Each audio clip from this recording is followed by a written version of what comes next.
Hello बच्चों, welcome है आप सभी लोगों का हमारे यूट्यूब चैनल पे। और बोर्ड मेड इजी पे आपको स्वागत है। जैसा कि मैंने आपको प्रॉमिस किया था कि मैं आपको 120 एमसीक्यूज़ कराने वाला हूं, तो मैं कोशिश करूंगा कि अब मैं 15 से 20 मिनट में ना ये क्वेश्चन कवर कर दूं। ये होंगे हमारे 1 to लेके 40 तक, और फिर हम 40 से नेक्स्ट क्वेश्चन हम नेक्स्ट उसमें करेंगे। देखिए, क्वेश्चन नंबर 1 कहता है भाई एचसीएफ निकाल दो 98 और 28 का, और उसकी वैल्यू हमें एम गिवन है। एलसीएम हमें 98 और 28 का एन बोल रहा है, और फिर बोलता है हमसे कि n-7m की ना वैल्यू फाइंड कर दो। तो अच्छा, अगर मैं इसको बोर्ड पे कराता ना तो मुझको मतलब 2-2.5 घंटे लग जाते, इसलिए मैंने इस पे किया है ताकि आपको 25 से 30 मिनट में ही आप 2 घंटों का बेनिफिट उठा सको। तो चलिए अब देखते हैं कि भाई हमने सबसे पहले क्या किया बच्चों। हम ना ये करेंगे कि 98 का प्राइम फैक्टराइजेशन कर लेंगे, 28 का भी प्राइम फैक्टराइजेशन कर लेंगे। तो 98 का प्राइम फैक्टराइजेशन किया, 28 का प्राइम फैक्टराइजेशन किया, तो हमारा एलसीएम क्या हो गया। एलसीएम हो गया हमारा each prime number with the highest power, मतलब 2 की पावर भी 2 ले ली और 7 की पावर भी हमने 2 ले ली। तो हमारा ये हो गया कितना बच्चों, 196 हमारा एलसीएम हो गया, यानी कि एन की वैल्यू तो आ गई 196 और एचसीएफ आ गया हमारा एम इज इक्वल टू 14। इसी तरीके से अब n-7m की हमें वैल्यू निकालनी थी, तो 196 माइनस के 7 मल्टीप्लाई 14, यानी कि 196 माइनस के 98 इज इक्वल टू 98। ठीक है, क्वेश्चन नंबर सेकंड पर आते हैं। क्वेश्चन नंबर सेकंड क्या कहता है कि माइनस के 1 की पावर n प्लस माइनस के 1 की पावर 8 इज इक्वल टू 0 है। तो बताओ n क्या है। तो भाई एक चीज़ बताओ, अगर मान लो माइनस के 1 की पावर आप 8 करोगे तो 1 ही आना है। अब 1 को 0 के साइड लेके गए तो ये माइनस का 1 हो गया। तो हमें n की ऐसी वैल्यू चाहिए जिसको मतलब माइनस के 1 की n ऐसी पावर चाहिए जो सोल्व करके माइनस के 1 बनता हो। तो भाई ऐसा नंबर तो हमारा तभी पॉसिबल है जब हम n की पावर 1 लें, 3 लें, 5 लें, है ना, ओड नंबर, यानी कि जो n होगा वो हमारा एक ओड नंबर होगा। क्वेश्चन नंबर 3 देखो, which of the following is the rational number between under root 3 and under root 5। कह रहा है कि अंडर रूट 3 और अंडर रूट 5 के बीच में ना आप रेशनल नंबर बताओ। अगर आप ऑप्शन ए देखते हो 1.4 14 2 3 8 7 9 5 4 0 1 2, तो बच्चों ये तो हमारा एक इरेशनल नंबर है, और हम तो जानते हैं ये तो रूट 2 की वैल्यू है, और ये अंडर रूट 3 से छोटी भी है, मतलब अंडर रूट 3 की वैल्यू जानते हैं तो 1.732 होती है। तो इसका जो आंसर होगा इसका आंसर होगा दोस्तों डी। क्यों? क्योंकि 1.857 एक तो ये छोटा भी है इससे अंडर रूट 5 से, और बड़ा है अंडर रूट 3 से। और अगर हम बात करें ऑप्शन बी की, तो बच्चों उस ये जो होगा 2.326 ये हमारा अंडर रूट 5 से भी बड़ा है, तो मतलब ये तो हमारा नहीं एग्जिस्ट करेगा बीच में। और पाई एक क्या है, इरेशनल नंबर है। तो हमारा इसका करेक्ट ऑप्शन होगा बच्चों डी। अब आते हैं क्वेश्चन नंबर 4, कहता है the least number which is a perfect square and is divisible by each of 16 20 and 50। तो भाई हमसे वो कहता है कि ना आप ऐसा नंबर बता दो जो 60 का, 16 का, 20 का और 50 का छोटे से छोटा नंबर हो और जो डिविजिबल हो इनसे, और वो परफेक्ट स्क्वायर भी हो। तो भाई परफेक्ट स्क्वायर को तो छोड़ो अभी 2 मिनट के लिए, लेकिन ऐसा नंबर जो सबसे छोटा नंबर हो और जो तीनों से डिवाइड होता हो, वो तो हमारा इनका एलसीएम होगा। तो हमने इसका एलसीएम फाइंड किया। एलसीएम फाइंड किया तो हमारा जो स्मॉलेस्ट सबसे छोटा नंबर मिला, smallest number that is divisible by 16 20 and 50। तो बच्चों हमने 400 फाइंड किया। अब 400 तो हमारा एलसीएम, मतलब 400 तो हमारा ऑप्शन में नहीं है, और 400 एक परफेक्ट स्क्वायर भी है। तो बच्चों इस क्वेश्चन के जो ये है, क्या नाम है, ऑप्शन है, ये गलत है। तो इसका तो एक नंबर सभी सीबीएसई वाले बच्चों को मिला होगा, लेकिन अगर इसका मैं आपको ऑप्शन ही लगाना था तो इसका ऑप्शन आपको सी लगाना था, क्योंकि 400 के टेबल में 3600 आता है और ये एक परफेक्ट स्क्वायर भी है। फिर हम आते हैं भाई नेक्स्ट क्वेश्चन पे अपने, है ना, क्वेश्चन नंबर 5 का कहता है the sum of the exponent of the prime factors of the prime factorization of 4004। तो 4004 का हमने प्राइम फैक्टराइजेशन किया तो हमें मिला 2 की पावर 2 मल्टीप्लाई 7 की पावर 1 मल्टीप्लाई 11 की पावर 1 और 13 की पावर 1। अब एक्सपोनेंट्स मतलब इनकी पावर को ऐड कर दो तो हमें आंसर मिला 5, यानी कि ऑप्शन ए जो है वो हमारा करेक्ट आंसर है। कहता है H C F, question number 6 में आते हैं, कहता है एच सी एफ बता दो भाई 40 का, 110 का एंड 360 का। तो 40 110 और 360 का जब आप एच सी एफ बताओगे तो बच्चों इनका प्राइम फैक्टराइजेशन कर लो। भाई 40 का करोगे तो 2 की पावर 3 मल्टीप्लाई 5 हो जाएगा, 110 का करोगे तो 2 इंटू 5 इंटू 11 हो जाएगा, और 360 का करोगे तो ये हमने यहाँ पर 360 का किया भी हुआ है, तो 2 की पावर 3 इंटू 9 की पावर 2 इंटू 5। तो एच सी एफ हो जाएगा बच्चों 2 इंटू 5 मतलब 10। तो इसका ऑप्शन सही बनेगा डी।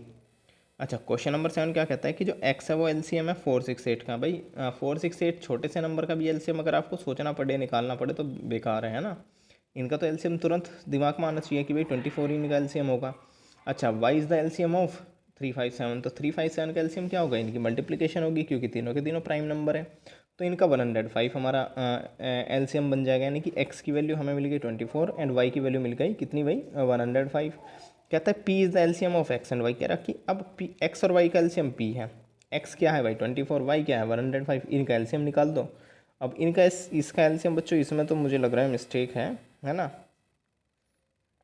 इसमें इस क्वेश्चन में तो इसमें 280 मिस्टेक है, वरना इसका ऑप्शन बनेगा आपका, मैं देखता हूँ तो भाई पी ए बनेगा, ए ऑप्शन है ना, ये गलत है इसका, 280 नहीं बनेगा, मैं जब किया होगा शायद माइंड में कुछ और चल रहा होगा, क्योंकि अगर हम ना इसका एलसीएम लेंगे तो एक 3 और आएगा, और 3 आने की वजह से ना ये हो जाएगा 840, और 840 बच्चों जब बनेगा जब पी में पी इजिकल टू 35x होगा, मतलब हम 24 में 35 की मल्टीप्लाई करें।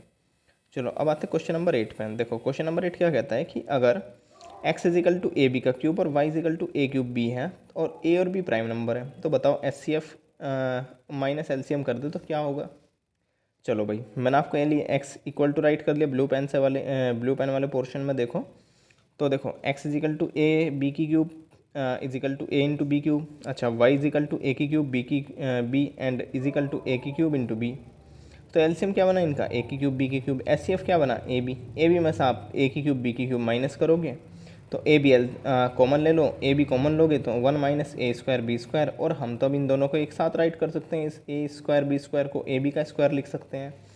तो ये हो गया दोस्तों 1 का तो स्क्वायर मान सकते हैं, तो 1 का स्क्वायर, और मतलब ये हो गया a square minus b square, तो आ गया हमारा option a b 1 minus a b and 1 plus a b. तो इसका ऑप्शन है d, d is the correct option. ठीक है, क्वेश्चन नंबर 9 क्या कहता है, क्वेश्चन नंबर 9 कहता है कि 1 प्लस रूट 3 का स्क्वायर एंड 1 माइनस रूट 3 का स्क्वायर, बता दो भाई क्या होगा। तो दोस्तों स्क्वायर ओपन करेंगे तो हमें सोल्व करके मिलेगा 4 रूट 3, और 4 रूट 3 क्या है भाई एक पॉजिटिव इरेशनल नंबर है, तो इसका ऑप्शन होगा सी। ठीक है, is a positive irrational number. Question number 10 पे आते हैं, कहता है अदर्शन है कि 4 की power n ends with the digit of 0 for some natural number. अच्छा भाई आप एक चीज़ बताओ, जीरो बनाने के लिए मतलब जीरो कौन से नंबर के लास्ट में सबसे छोटा हो, मतलब कौन सा सबसे छोटा नंबर है जिसके लास्ट में जीरो होता है, तो आप कहोगे 10, और 10 का प्राइम फैक्टर करोगे तो 2 इंटू 5 होता है, लेकिन 4 के प्राइम फैक्टराइजेशन में तो 2 एंड 4 है ही नहीं, मतलब ये तो हो गया हमारा गलत। अच्छा रीज़न देखते हैं, तो कहता है कि 2 एंड 5 जिसके प्राइम नंबर हैं तो वो नंबर जो है वो हमेशा जीरो के साथ एंड होता है। हाँ सही बात है बिल्कुल। अच्छा क्वेश्चन नंबर 11 पे आते हैं। क्वेश्चन नंबर 11 क्या कहता है कि अंडर रूट 3 प्लस 2 का होल स्क्वायर और अंडर रूट 3 माइनस 2 के होल स्क्वायर का बता दो भाई क्या है ये। सोल्व कर लो, आपको आंसर सोल्व करके 14 मिलेगा। ए प्लस बी का होल स्क्वायर और ए माइनस बी का होल स्क्वायर ओपन कर देना, जो कटता है उसको काट देना, तो यहाँ से मिलेगा हमें 14 क्या है भाई एक रेशनल नंबर है। अब नेगेटिव पॉजिटिव है तो पॉजिटिव है। अब आते हैं क्वेश्चन नंबर 12 पे। क्वेश्चन नंबर 12 कहता है अब देखो क्वेश्चन नंबर 12 को ध्यान से समझना कि x की वैल्यू है ए स्क्वायर बी की क्यूब सी की पावर n, y की वैल्यू ए की पावर 3 बी की पावर m सी की पावर 2। अब बच्चों एलसीएम या तो किसी नंबर के इक्वल हो सकता है, मतलब दो नंबर का एलसीएम मैं निकालना चाहूँ तो दोनों में से या तो बड़े के इक्वल हो सकता है या दोनों से बड़ा होगा। तो भाई अगर मैं बात करूँ एन की, तो देखो एलसीएम में जो एन है एन की वैल्यू देखो सी की पावर एलसीएम एक्स में 3 सॉरी हाँ दोबारा देखते हैं, एक्स वाले में जब आप एन को देखते हो तो वो सी की पावर है, और एलसीएम में अगर आप सी की पावर देखते हो तो वो 3 है, और दूसरी जगह वाई में देखते हो सी की पावर 2 तो वो तो 3 से कम है, यानी कि पक्का एन इजिकल टू 3 रहा होगा, तभी हमारा एलसीएम ये बना होगा। ऐसे ही हमने एम इजिकल टू 4 ले लिया, एम प्लस एन निकाल दिया तो 7, और 7 की वैल्यू बनी बी, बी का मतलब 7 है ना। ठीक है, क्वेश्चन नंबर 13 पे आते हैं। कहता है कि for any prime number p if p divides a square where a is any real number then p also divides. भाई ये तो हमने थ्योरम रीड किया है क्वेश्चन चैप्टर 1 में ही, अंडर रूट 2 इज़ इरेशनल से पहले हमने यही थ्योरम रीड की थी। तो ये हमारा किसको डिवाइड करेगा, ए को डिवाइड करेगा। 0.4 क्या है भाई, अगर हम पॉइंट हटाते हैं नीचे 10 लगा लेंगे, 10 लगाएंगे तो ये भी हमारा क्या निकल कर रहा है 2/√10 आ रहा। अब जिस चीज़ में अगर अंडर रूट लगा हुआ है यार वो सोल्व नहीं हो पा रहा, मतलब वो तो इरेशनल नंबर है, तो ये हो जाएगा हमारा इरेशनल नंबर डी। अच्छा क्वेश्चन नंबर 15 पे आते हैं। क्वेश्चन नंबर 15 क्या कहता है, विच of the following can not be the unit digit of 8 की पावर n। भाई 8 की पावर n की यूनिट डिजिट क्या नहीं हो सकती है ना भाई, 8 जो 64, मतलब 8 की पावर 2 हो तो 4 आ जाएगा यूनिट डिजिट, 2 भी आ सकती है ना, 3 पावर 4 6 आ जाएगी, लेकिन 8 के प्राइम फैक्टर में कहीं भी 2 एंड 5 तो है नहीं, मतलब 0 नहीं आएगा। अच्छा फिर आते हैं 4, ठीक है यहाँ पे ना मैंने इसका वो दे दिया एक्सप्लेनेशन कि for a number x having 2 and 5 its prime factor x and always ends with the unit digit 0 for every natural number.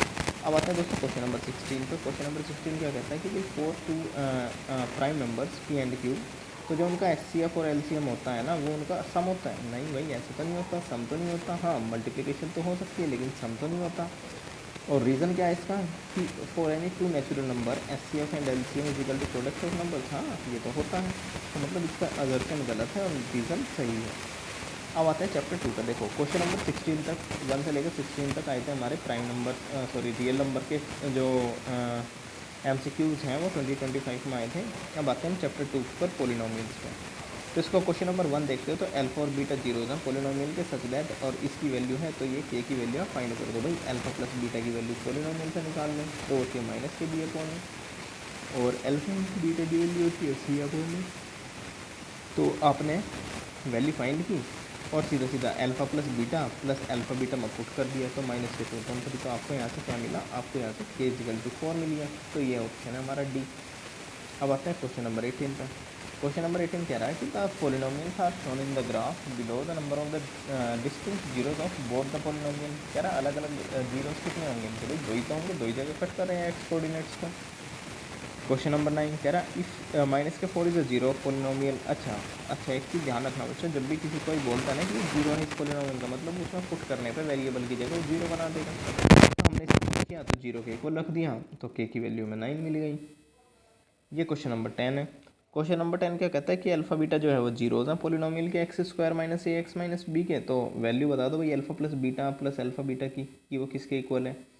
तो अल्फा प्लस बीटा की वैल्यू फाइंड करो, अल्फा बीटा की वैल्यू फाइंड करो, put कर दो और आपको मिल जाएगा ए माइनस बी के। क्वेश्चन नंबर 21 पर आते हैं। कहता है zeros of the polynomial are. भाई सोल्व करना पड़ेगा है ना।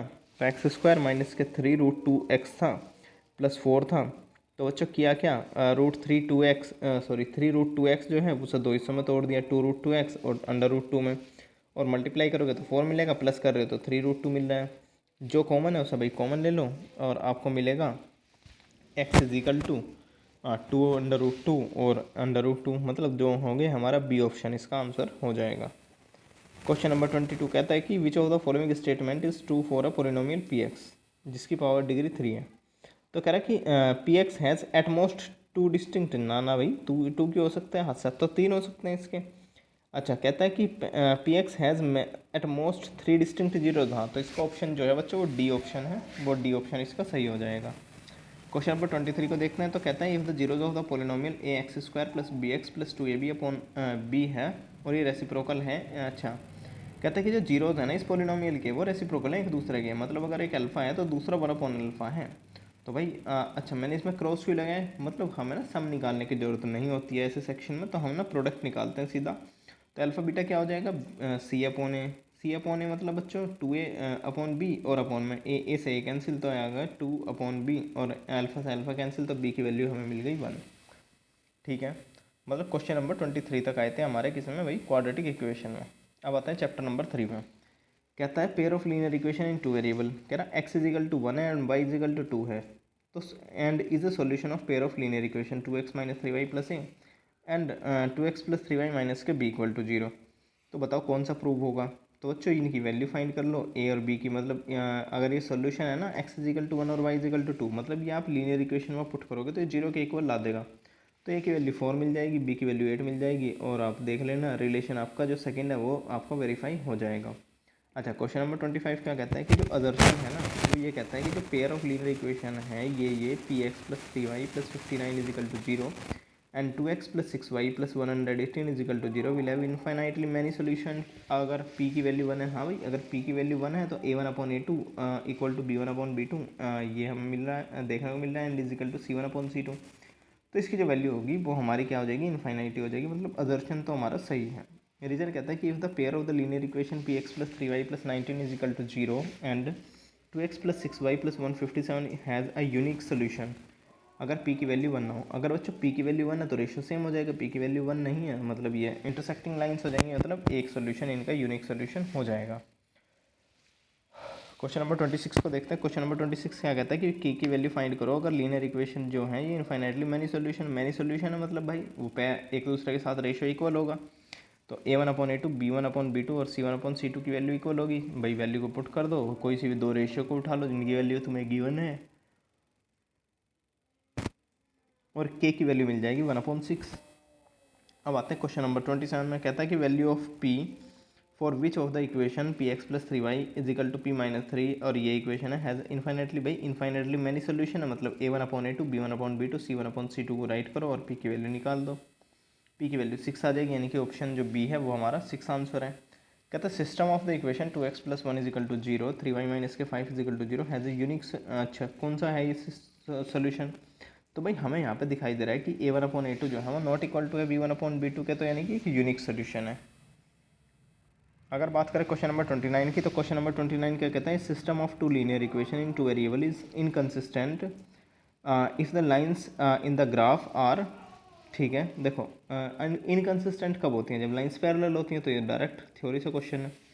क्वाड्रेटिक इक्वेशन में कह रहा है कि भाई वो पोलिनोमियल फाइंड करो जिसके जो जीरोज़ हैं, जिसके जो रूट्स हैं वो 7 एंड 1/7 है। तो क्वाड्रेटिक इक्वेशन फॉर्म कर दो, x² - alpha + beta + x + alpha beta. तो पुट की तो हमें मिल गया A value, option A 7x² - 50 x + 7।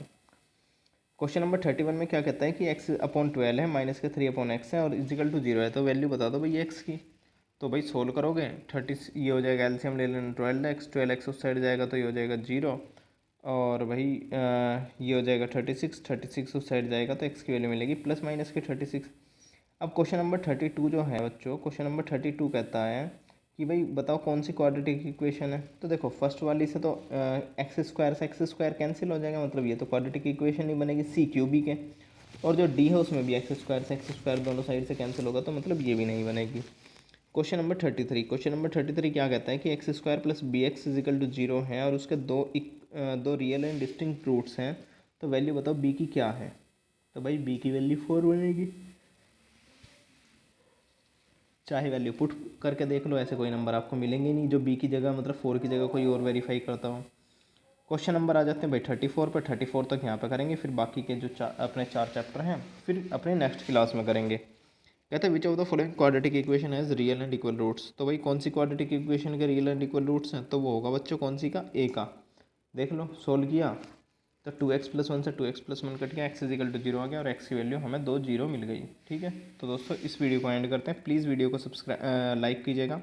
और अब हम इस